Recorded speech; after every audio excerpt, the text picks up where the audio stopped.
Now we're going to take our 5/8 drywall and use the drywall jack. I just cut this to size. So we put our one piece up, I measured, so now we can set this. I already glued the ceiling joists, and now we're going to set this on the drywall jack. So if you look at the drywall jack, I've got it at the lower position, I got it tilted out, I got the footrests out and ready, and then I've got it extended out to accommodate this. So we're going to pick this up. Probably going to be a two-person job because 5/8 is really heavy.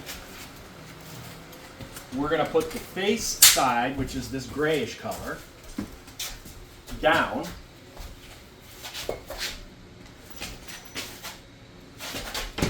Set it on those little hooks. Lay it back.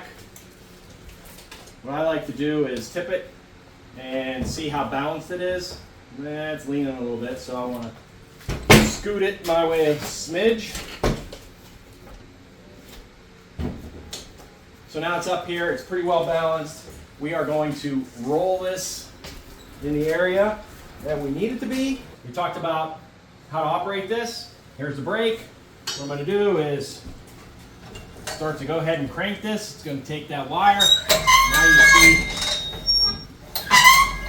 see it's lifting up the drywall.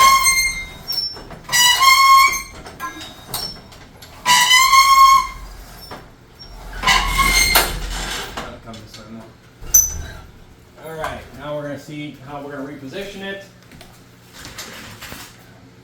Move our step stools.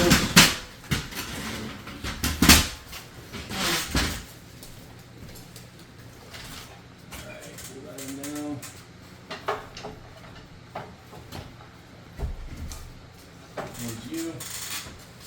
All right.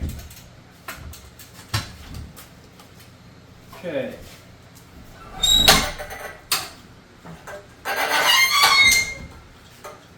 You gotta tip it, twist it. There you go.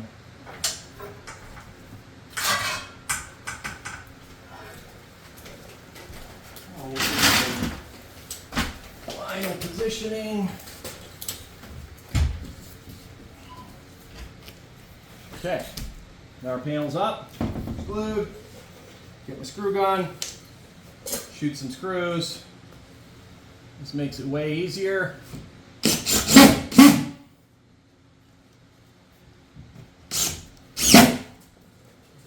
I'm using a screw gun that already has the depth set, so it puts the head of the screw sub-flush.